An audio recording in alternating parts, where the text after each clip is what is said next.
The sun comes up, it's a new day dawning. It's time to sing your song again. Whatever may pass and whatever lies before me, let me be singing when the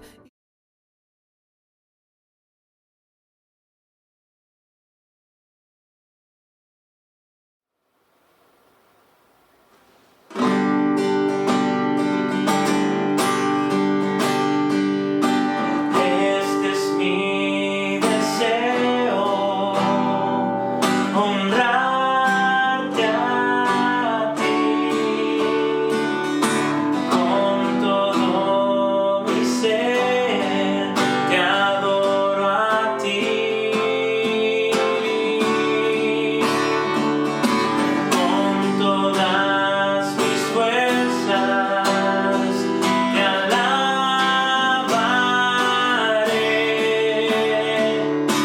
Mi adoración eres tú.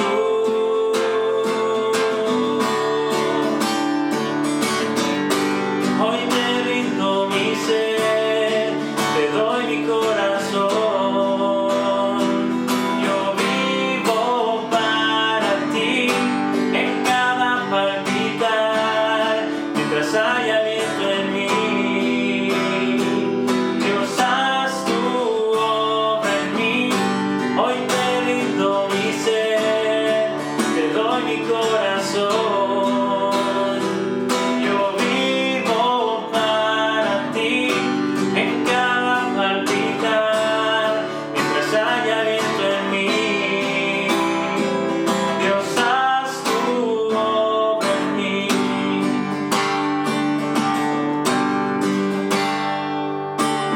Este es mi deseo, honrarte a ti,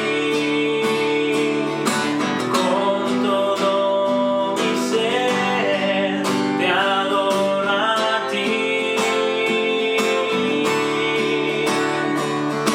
con todas mis fuerzas, te alabaré.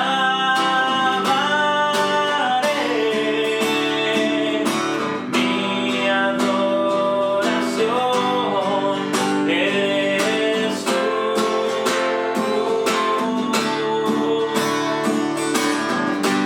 Hoy te rindo mi ser, te doy mi corazón. Yo vivo para ti en cada palpitar, mientras haya aliento en mí. Dios, haz tu obra en mí. Hoy te rindo mi ser, te doy mi corazón. Yo vivo para ti en cada palpitar, mientras hay aliento en mí. Dios, haz tu obra en mí.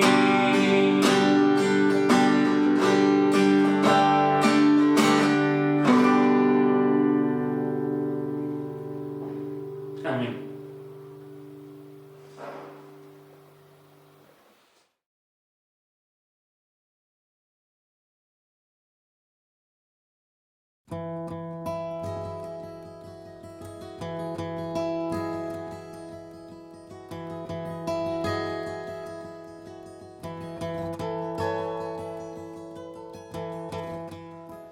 Buenas tardes, mis hermanos, nuevamente. Es una bendición poderles saludar. Saben que pronto podemos vernos cara a cara y haremos estos estudios en la iglesia y será una bendición. Yo creo que quedan como unos dos, o sea, este y el siguiente. Ya la otra sesión sería en la iglesia y bueno, con mucho ánimo de poder verles y disfrutar juntos, como siempre hacemos cuando alabamos al Señor y estudiamos su palabra. Bueno, me gustaría directamente ir al texto en esta noche, que saben que seguimos con los estudios del libro de Malaquías, que están siendo, por lo menos para mí, muy impactantes. Y precisamente esta semana toca el capítulo 2 Vamos a ver los primeros versículos del 1, en concreto del 1 al 9. Malaquías capítulo 2, versículos del 1 al 9. Ustedes, si quieren, pueden seguirlo en sus Biblias, si no, también aparecerá en pantalla el texto. Dice así: Ahora pues, oh sacerdotes, para vosotros es este mandamiento: si no oyereis y si no decidís de corazón dar gloria a mi nombre, ha dicho Jehová de los ejércitos, enviaré maldición sobre vosotros y maldeciré vuestras bendiciones, y aún las he maldecido porque no os habéis decidido de corazón. He aquí yo dañaré la sementera y os echaré al rostro el estiércol de vuestros animales sacrificados, y seréis arrojados juntamente con él. Y sabréis que yo os envié este mandamiento para que fuese mi pacto con Leví, ha dicho Jehová de los ejércitos. Mi pacto con él fue de vida y de paz, las cuales cosas yo le di para que me temiera, y tuvo temor de mí, y delante de mi nombre estuvo humillado. La ley de verdad estuvo en su boca, e iniquidad no fue hallada en sus labios. En paz y en justicia anduvo conmigo, y a muchos hizo apartar de la iniquidad. Porque los labios del sacerdote han de guardar la sabiduría, y de su boca el pueblo buscará la ley, porque mensajero es de Jehová de los ejércitos. Mas vosotros os habéis apartado del camino, habéis hecho tropezar a muchos en la ley, habéis corrompido el pacto de Leví, dice Jehová de los ejércitos. Por tanto, yo también os he hecho viles y bajos ante todo el pueblo, así como vosotros no habéis guardado mis caminos, y en la ley hacéis acepción de personas. Amén. Que Dios bendiga su palabra. Hermano, seguro que alguna vez habrás utilizado una aplicación en el móvil que es como una especie de, no vamos a decir el nombre para que no generar publicidad, pero es como un GPS, ¿verdad? Pones la dirección a donde quieres llegar y el móvil te guía dándote instrucciones según la dirección marcada hasta que llegas hasta tu destino. Pero lo cierto es que un principio a la hora de acogerte a este tipo de aplicaciones, que siempre debe prevalecer el criterio del que las usa. Es decir, en este caso, si vas en coche, del conductor, y si vas caminando, tú mismo, porque muchas veces podemos encontrar hasta errores o no está tan actualizadas las direcciones, de tal manera que a veces te pueden llevar a un callejón sin salida. Yo me acuerdo una vez que cuando se casó mi sobrino Rubén en Madrid, estábamos nerviosos porque vivíamos a las afueras de Madrid, donde se casaba era pues en una especie de finca, en un pueblo, a las afueras también de la capital, y teníamos un coche que tenía GPS, y en cierta manera descansábamos un poco en eso, que nos llevaría hasta el sitio, porque desconocíamos por completo el lugar donde era la finca, ahí metida en el campo, en medio de un pueblo. Y lo cierto es que esa tarde salimos muy justos con el tiempo, pero pensando que, bueno, que todo iba a salir bien, hasta que en un momento determinado, cuando íbamos con el coche, el GPS pues perdió la conexión. Y había una zona de la carretera donde no funcionaba la transmisión de la señal. Así que estábamos completamente perdidos, sin conocer a dónde íbamos, sin saber ni qué instrucciones podíamos coger de quién, porque incluso llamamos por teléfono y no podían decir, pues, ¿dónde están ustedes? Y no le podíamos decir absolutamente nada, hasta que por un poco, por el instinto, no sé, nos salimos de la autopista, volvimos a entrar, hasta que nos paramos en una parada de guagua, y en el muro, pues allí decidimos en esa parada llamar a mi cuñado, y él nos dijo, bueno, ¿dónde están ustedes? Y mira, es que la boda faltaban 5 minutos. Y no teníamos un sitio de referencia. Y digo, mira, estamos en una parada de guagua. Bueno, pero ven algo más, un bar. Digo, no, hay un muro aquí enorme, como de que está como separando no sé, una finca o algo. Y dice, bueno, pone algo en el muro. Y el muro ponía el nombre del lugar a donde teníamos que ir. La finca, las Lagunas de las Madres, todavía me acuerdo. Y al final llegamos a tiempo, justito, pero a tiempo. Hermanos, en cierta manera, permítanme hacer la similitud. La Biblia es como si fuera un mapa, como si fuera un GPS que nos muestra el camino hacia lo eterno.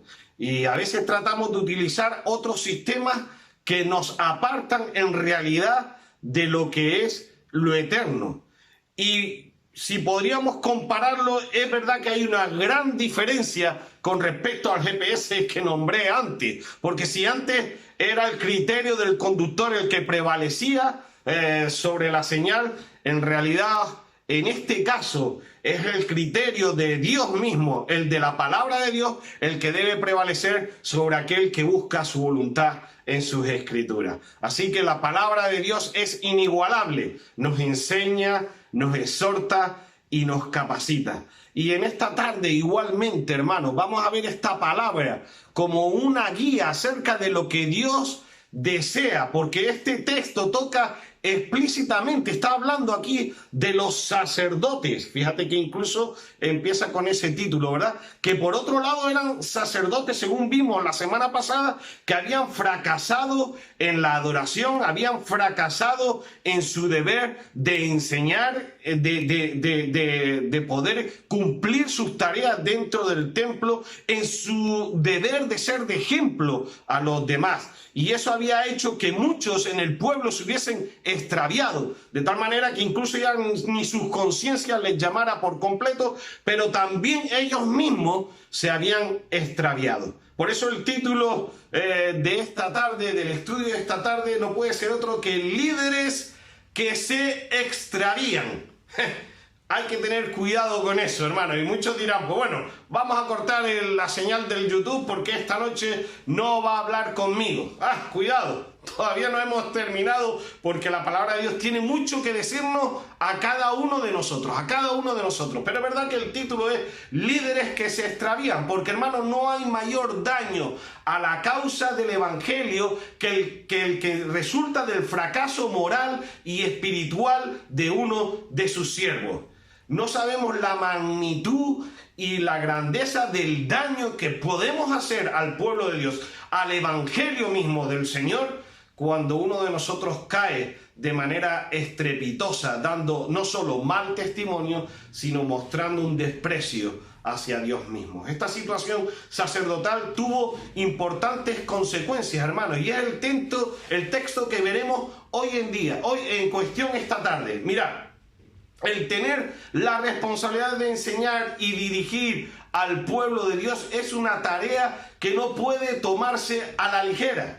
¿Se acuerdan de aquella pregunta que les hice en la cuarta semana? Una de las preguntas que puse decía, ¿espera Dios grandes cosas de las personas que le servirán como sus ministros, como sus siervos? Y espero que todos en esa noche hayan contestado que sí.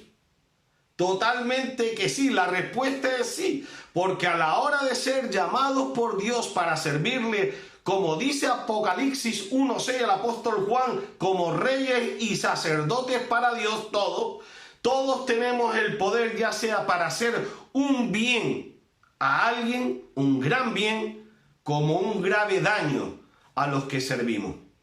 Ahora, hermano, pretender servir al Señor sin buscar de corazón su gloria es como cantar en un coro sin partitura. Tendrás una buena voz, tendrás una buena compañía a tu alrededor de los que cantan, pero nunca sabrás a dónde vas mientras estás cantando. Ahora, fíjate en lo que dice en el primer versículo. Ahora pues, oh sacerdotes, para vosotros es este mandamiento. Si no oyereis y si no decidís de corazón dar gloria a mi nombre, ha dicho el Señor de los ejércitos, enviaré maldición sobre vosotros y maldeciré vuestras bendiciones y aún las he maldecido porque no os habéis decidido de corazón. Estas dos palabras me marcan tremendamente la de oír y decidir de corazón. Acuérdate cuando aquella vez oíste la voz del Señor y la decisión que hubo en tu corazón en realidad era la decisión de darle la gloria a Dios cuando aceptabas a Jesucristo como Señor y Salvador. Es posible que en estos años de crecimiento espiritual en tu vida espiritual, sean pocos o sean muchos, seguro que has tenido que seguir oyendo la voz del Señor y has tenido que seguir decidiendo para su gloria. Es importantísimo esto, hermano. Pero ¿cuál sería el resultado de no glorificar de corazón a Dios?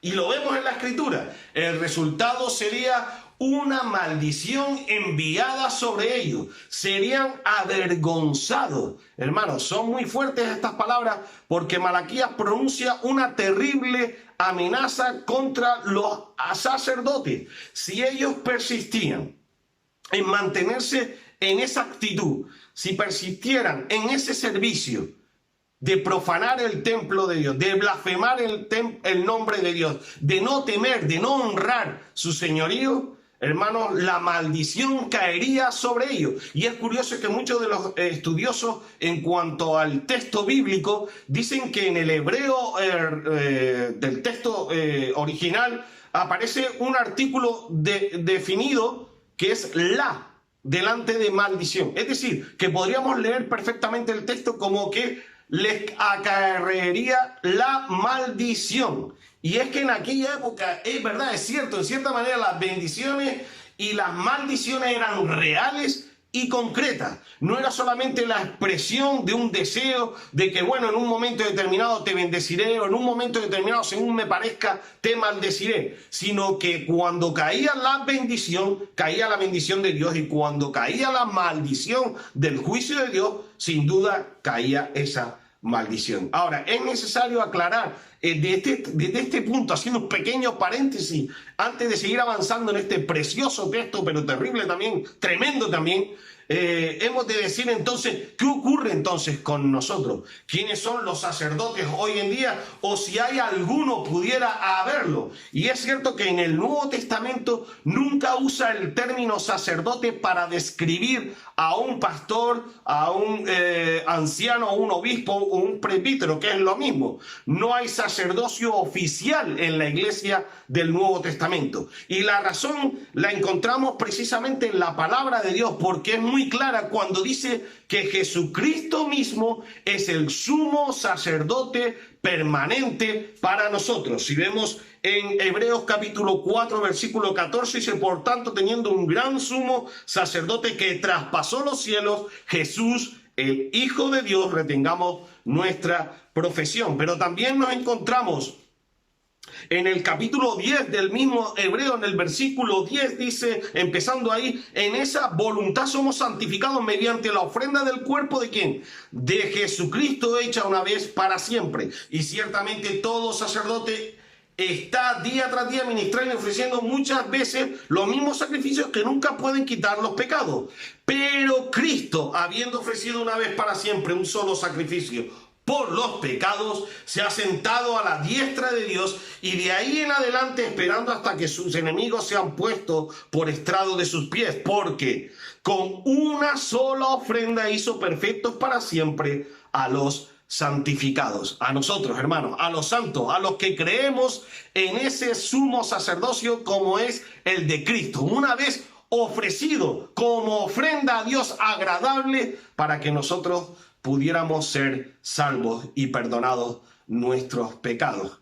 Pero, hermanos, yo sé que hoy en día sigue existiendo y puede darnos a confusión en las creencias hoy en día, de que siguen algunas creencias teniendo esta figura sacerdotal, este intermediario entre Dios y los hombres, y siguen ofreciendo esa ofrenda y ese sacrificio de Cristo por el pecado, cuando la palabra misma dice en concreto que es una sola vez y para siempre. En cambio, hermanos, no nos confundamos.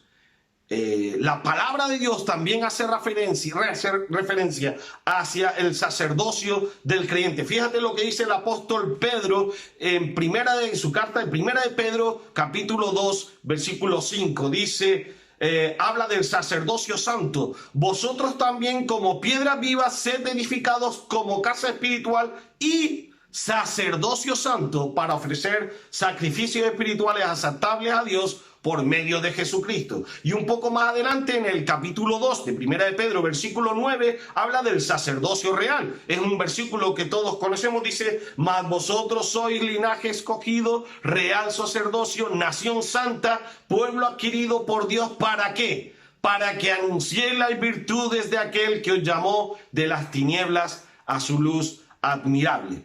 queda claro, hermanos. También el apóstol Juan dice que Cristo hizo de toda la iglesia un reino, sacerdotes para su Dios y Padre, en el Apocalipsis capítulo 1, versículo 6. Esto significa que Cristo ha abierto, hermanos, el camino para que todos nosotros vengamos directamente a la presencia de Dios a través de Él. No necesitamos ya ningún mediador entre Dios y los hombres, sino tenemos a Jesucristo, su Hijo, y podemos caminar con Cristo, nuestro sumo sacerdote, directamente hasta la misma presencia de Dios y que nos alcance la gracia de Dios para todas las dificultades que pasemos. Así que, hermanos, no podemos despreciar en cierta manera este texto, aunque sí podríamos decir perfectamente que está hablando de aquellos líderes, de aquellos que están dirigiendo, o están administrando, o están pastoreando la iglesia. Pero también nosotros como reino de sacerdotes tenemos que tener muy en cuenta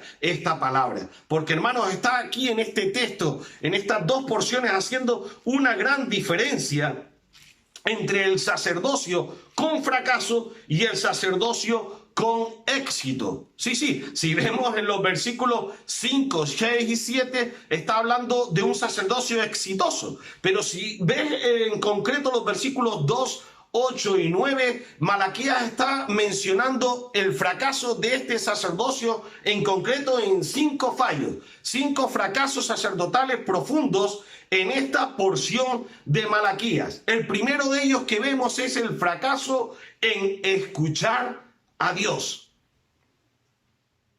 Importantísimo, el fracaso de no escuchar a Dios. Si no escuchas, dice el versículo, te enviaré la maldición. Un gran peligro para el creyente hoy es que la voz de Dios en las Escrituras puede ser ahogada por otras voces extrañas que no son la voz del Señor.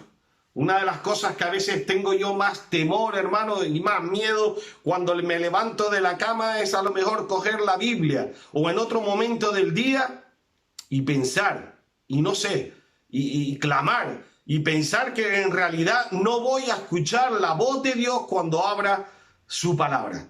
Y yo sé que eso no va a pasar cuando uno va contrito y humillado delante de Dios, pidiendo perdón por tus pecados. El Señor va a hablar directamente a tu corazón. Pero qué peligroso es no prestar tiempo, no prestar disposición a escuchar la voz de Dios. Ya no tan solo digo, hermanos, de ir a orar, de tener un tiempo de comunión en tu casa, sino ni siquiera ir a la palabra misma de Dios y escuchar su voz directamente. ¿Por qué esto es tan terrible? Tan terrible, hermanos, tan grave, porque estamos llamados a anunciar, como dijimos en el versículo anterior, las virtudes de aquel que nos llamó de las tinieblas a su luz admirable. Y hermanos, no puedes anunciar lo que no escuchas. Si no estamos dispuestos a escuchar, ¿cómo vamos a estar dispuestos a anunciar? Una vez le dijeron a un pastor en una iglesia, sus miembros cogieron como una pequeña grupo y le dijeron, pastor, dejen en cuanto a lo que él hacía en la iglesia. Y este grupo de hermanos le dijo, pastor, sabemos lo que dicen los periódicos, sabemos lo que dicen los comentaristas, sabemos lo que dicen los economistas, sabemos lo que dicen los políticos de nuestro país. Lo que queremos saber de usted es si Dios tiene algo que decir. Y eso, hermanos, es gravísimo. Que podamos ahogar la voz de Dios con nuestras propias experiencias, con nuestras propias filosofías y no tengamos un corazón dispuesto a oír primeramente a Dios mismo. Ahora, el segundo fracaso, seguimos adelante, era el fracaso de no tener decisión. Y eso también es importante. Fue el segundo fallo sacerdotal que anuncia Malaquías, en la falta de tener decisión de corazón para darle la gloria a Dios. Porque dice el texto, porque no os habéis decidido de corazón. Y en el Antiguo Testamento el corazón era el asiento del entendimiento. Si tu decisión era de corazón, era una decisión volutiva, era una decisión de voluntad, no solo de conocimiento, sino era una decisión que iba a rajatabla con tu vida y con tu corazón, con una decisión sincera de que en realidad lo ibas a hacer. Así que no se trata simplemente si la gloria de Dios es el tema unificador, si es el tema en teoría de lo que vas a hablar, de lo que vas a decir, sino si realmente hay una decisión firme en tu corazón de darle la gloria a Dios. Entonces todas las demás cosas quedarán en segundo lugar. Ya puede ser tu circunstancia, ya puede ser el dinero, ya puede ser tu familia, porque siempre va a primar la decisión de darle la gloria a Dios. Yo me acuerdo perfectamente de hermanos a los que aprecio, amo muchísimo, pastores que están llevando iglesia y que ellos siempre recuerdan con un especial cariño el día que tomaron la decisión de servir al Señor de corazón. Lo primaron por encima de sus circunstancias, tal vez por encima de su economía familiar, tal vez por encima de su lugar de nacimiento, y lo primaron a la decisión de darle la gloria a Dios. Hay otra versión que podría ser: si no lo pones en serio, ponlo en tu corazón para dar gloria a mi nombre. Ahora, también el tercer fracaso, hermanos, era el fracaso al apartarse de los caminos de Dios. Gran fracaso este también, hermanos. Se apartaron de los caminos de Dios. La verdad que debían enseñar y ejemplificar estaba empañada por su propio testimonio, porque se habían desviado, como aquel GPS que enunciamos al principio. Habían tomado su propio camino. Había prevalecido el criterio del que tomaba el camino y no del Señor. Por eso dice el versículo 8: mas vosotros os habéis apartado del camino, habéis hecho tropezar a muchos en la ley. Ahora, el cuarto fracaso, hermanos, que estamos viendo fue el fracaso al mostrar parcialidad en la enseñanza, y eso también era muy grave en el templo de Dios en aquella época, hermanos. El cuarto fallo: los maestros mostraron parcialidad en sus enseñanzas y a quién iba dirigida esas enseñanzas. En el versículo 9 dice: no habéis guardado mis caminos y en la ley hacéis acepción de personas. ¿Qué podría significar esto? ¿No era la ley igual para todos? ¿No había imparcialidad en la voluntad de Dios hacia todos? Pues significa que la enseñanza había sido cedida por influencia de los ricos y de los poderosos, de tal manera que jugaban según la audiencia, algo que era totalmente aborrecible a Dios. Ahora, el quinto fracaso del sacerdocio que estaban ejerciendo estos hombres fue el hacer que muchos tropezaran. El fracaso de hacer que muchos tropiecen. Porque sin duda los otros cuatro delante de este, sin duda nos llevan directamente de cajón a este fracaso, hermanos. Habéis hecho tropezar a muchos. Cuando un líder de iglesia, cuando un pastor, cuando un anciano, un diácono o un líder de ministerio o un maestro de la iglesia cae en pecado, eso trae serias consecuencias en los demás, no solo a su persona, sino también a los demás en el testimonio de Cristo en la iglesia. No necesariamente porque el pecado en sí mismo sea más grave que el que los demás hayan cometido, sino porque su maldad se agrava en el peso de la responsabilidad que precisamente debería haberlo sujetado. Es más doloroso para estos hermanos pecar que para el resto de los hermanos, porque cuando caen hacen que muchos detrás de ellos tropiecen también. Y eso es muy grave dentro de la iglesia del Señor. Es probable que en tu vida de cristiano hayas visto ministros cristianos con hipocresía, hermano. Tal vez hayas visto ministros con favoritismo, con inconsistencia, con mundanalidad, con parcialidad, con codicia, con cobardía, con mezquindad, con dureza, con insensibilidad, que han marcado tu vida profundamente y aún tienes cicatrices dentro de todo lo que ha sucedido. Pero esto no puede ser la realidad de la fe cristiana, porque lo que se hace es se está minando el testimonio mismo de la fe cristiana. Pero el Señor nos enseña que Él aborrece todas estas cosas y tiene intención de llevarlas a juicio a todo aquel que le abandona, aquel que no está dispuesto a oírlo y a tomar una decisión clara en su vida de glorificar su nombre.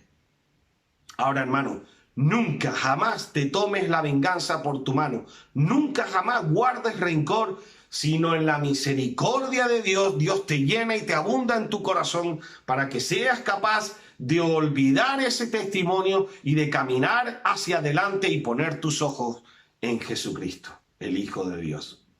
El otro día estuve viendo un reportaje que me gustó mucho, de esos que ponen a veces en el canal 2 de la televisión española acerca de muchas veces de la naturaleza, en este caso era del reino animal. Y me pareció dentro estaba hablando de los manglares del sur de África, de Sudáfrica, y en este entorno se dan una serie de animales increíbles. Y me llamó la atención que había un animal especial llamado el pez del fango.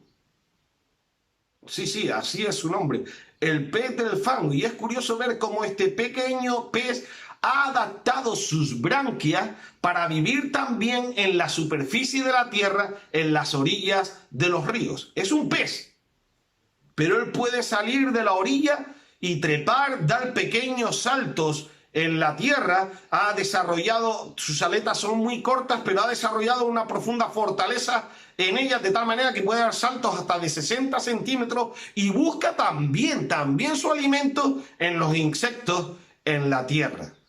Se podría decir que este pez sí que no hace acopio al refrán de como pez fuera del agua, porque es un pez y tiene la disposición de estar tanto en la tierra como en el medio marino. Yo creo que es el único pez en el mundo con una crisis de identidad. Y a lo mejor ni él lo sabe, pero está un tiempo dentro y un tiempo fuera. Yo creo que en la clase sacerdotal que está hablando aquí la palabra de Dios en el templo, les pasaba en cierta manera lo mismo.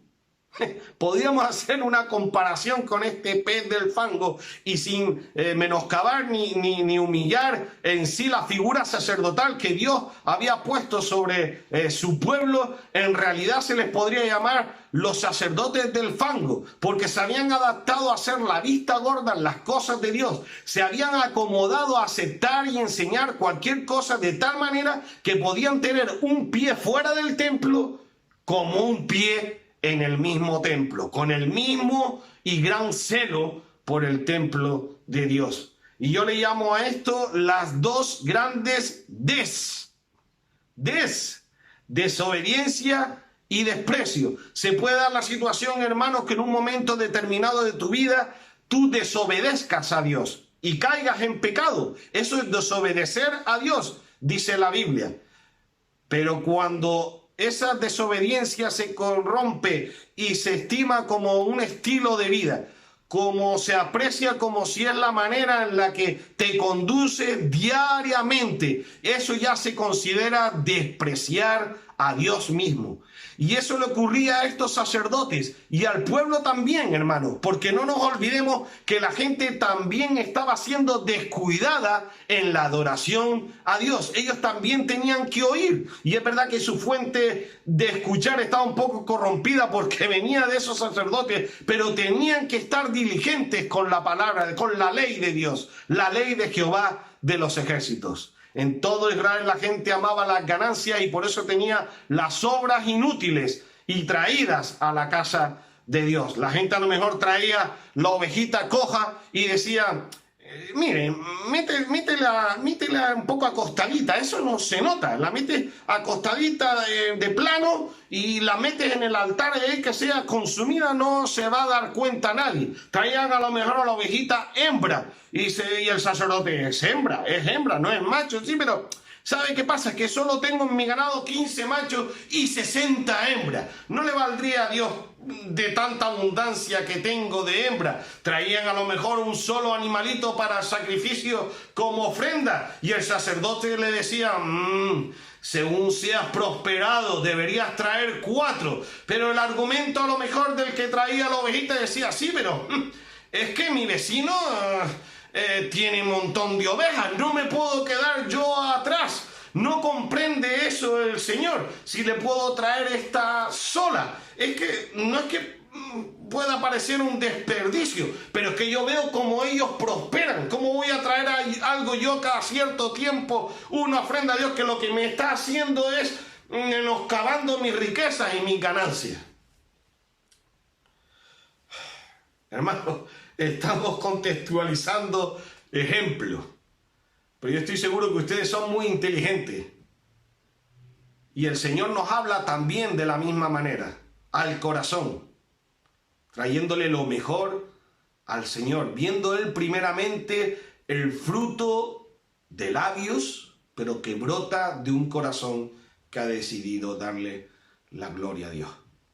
Aquí se ven las graves consecuencias de los líderes y ministros de Dios en cuanto a que no pueden pecar solos y los demás no verse alterados con su testimonio, porque arrastran a otros con su castigo. Ahora, hermanos, Dios vemos en el sentido en los versículos, en toda la diferencia contrastada, quise decir, con respecto a los otros, vemos que Dios le recuerda las cualidades del verdadero sacerdocio. Fíjate que dice en el versículo 5, mi pacto con él fue de vida y de paz, las cuales cosas yo le di para que me temiera, y tuvo temor de mí, y delante de mi nombre estuvo humillado. La ley de verdad estuvo en su boca, iniquidad no fue hallada en sus labios. En paz y en justicia anduvo conmigo, y a muchos hizo apartar de la iniquidad. Fíjate estos textos, hermanos. Porque los labios del sacerdote han de guardar la sabiduría, y de su boca el pueblo buscará la ley, porque mensajero es de Jehová de los ejércitos. Precioso texto, recordándole Dios mismo de aquel sacerdocio, de aquel pacto que él estableció con los hijos de Leví perpetuamente para que le rindieran gloria a su nombre. No tenemos mucho tiempo para analizar este texto, pero en realidad dicen los estudiosos, hermanos, que este texto es la apreciación más alta del servicio sacerdotal en todo el Antiguo Testamento de forma nombrada.